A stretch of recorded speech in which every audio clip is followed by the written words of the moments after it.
উপরওয়ালা, আমাকে একই পরীক্ষায় ফেললে। আমার 15 বছরের চঞ্চল মেয়ে চামেলি কোথায় হারিয়ে গেল? সারা রাজ্যে খুঁজে পেলাম না, কোথাও তো সে নেই।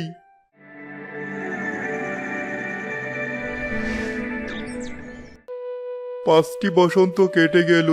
প্রতি বসন্তে রাজকন্যার কথা ভেবে চামেলি ফুল গাছ লাগাই, কিন্তু সে আর ফিরে এলো না।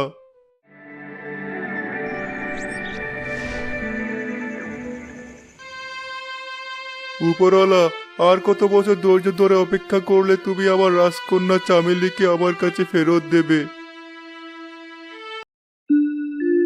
বাবা, আমি ফিরে এসেছি। বাবা, আমি তোমার মেয়ে চামেলি। কি? কে ফিরে এসেছে? আমার মেয়ে চামেলি? আমি তোমার মেয়ে চামেলি। ও একটা মিথ্যাবাদী। আমি তোমার মেয়ে চামেলি। এ আবার কোন নতুন পরীক্ষায় ফেললে উপরওয়ালা? এতগুলো বছর অপেক্ষা করলাম রাজকন্যার জন্য, অথচ সে ফিরে এলো না। আজ যখন ফিরে এলো, তখন ফিরে এলো দুইজন, আবার দুজনে নিজেকে রাজকন্যা দাবি করছে। বলো তো, চামেলির প্রিয় ফুল কি ছিল? যার নিজের নাম চামেলি, অন্য কোনো ফুল কি তার প্রিয় হতে পারে? এরপর রাজা আরেকজন রাজকন্যাকে ডেকে পাঠালো। তুমি কি জানো আমার চামেলি মায়ের প্রিয় ফুল কি? বাবা, আমি তো ছোটবেলা থেকে চামেলি ফুল ভালোবাসি। তাই তো প্রতি বসন্তে তুমি আমার জন্য কত চামেলি ফুলের চারা নিয়ে আসার ব্যবস্থা করতে। রাজা ভীষণ চিন্তায় পড়ে গেলেন।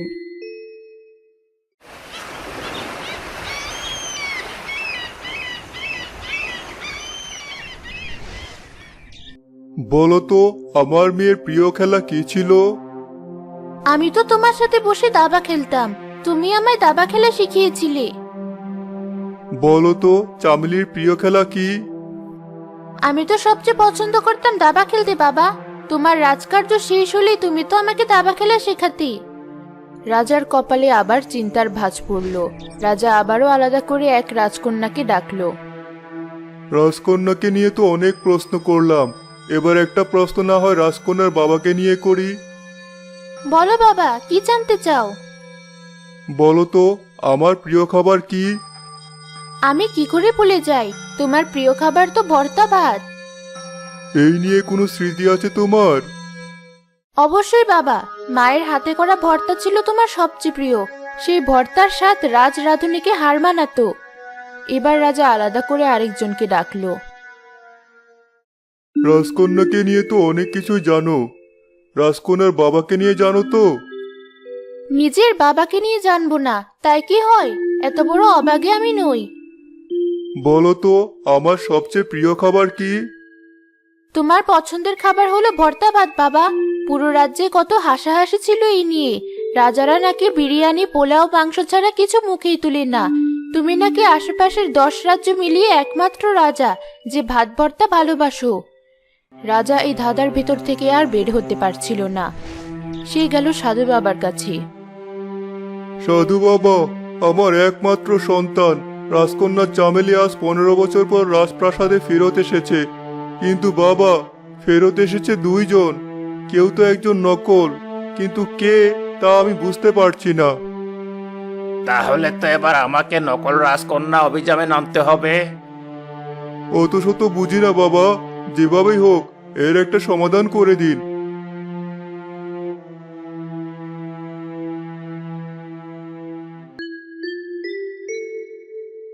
শোনো সবাই, আমি তোমাদের প্রিয় রাজামশাই আজ ঘোষণা দিচ্ছি, আমি আগামী পরশু প্রাসাদের সম্মুখে বসে সবার সামনে দুপুরের আহার গ্রহণ করব। কিন্তু রাজ রাঁধুনি আমার জন্য সেদিন দুপুরের খাবার তৈরি করবে না। তোমরা জানো যে দুইজন রাজকন্যা ফিরে এসেছে রাজপ্রাসাদে, এবং দুজনই নিজেদেরকে আমার রাজকন্যা চামেলি বলে দাবি করছে। আমি সেদিন তাদের দুজনের হাতের খাবার দিয়ে দুপুরের আহার সারব। বাবা, তুমি সেদিন দুপুরে কি খাবার খেতে চাও বলো। আমি আমার সমস্ত উজাড় করে দিয়ে তোমার জন্য রান্না করব। বাবা, তুমি আমার হাতে কোন খাবার খেতে চাও? কি রান্না করব বলো একবার। তোমরা তো দুজনেই জানো আমার প্রিয় খাবার ভাত ভর্তা। সেদিন তাহলে আমি খাবো গরম গরম ভাতের সাথে তোমাদের দুজনের হাতে বানানো ভর্তা। আমি বাহারি সব ভর্তা বানাবো তোমার জন্য।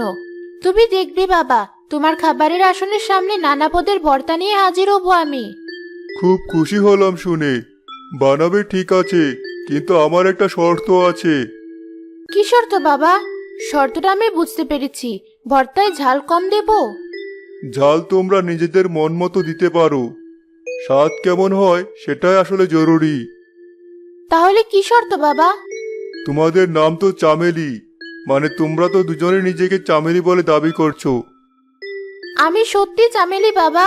না বাবা, আমি হলাম আসল চামেলি। থামো তোমরা, শোনো আমার কথা। যেহেতু তোমাদের নাম চ দিয়ে শুরু, তাই প্রত্যেকে আমাকে চ দিয়ে নাম শুরু এমন 3টি ভর্তা বানিয়ে খাওয়াবে। এ কি অদ্ভুত শর্ত!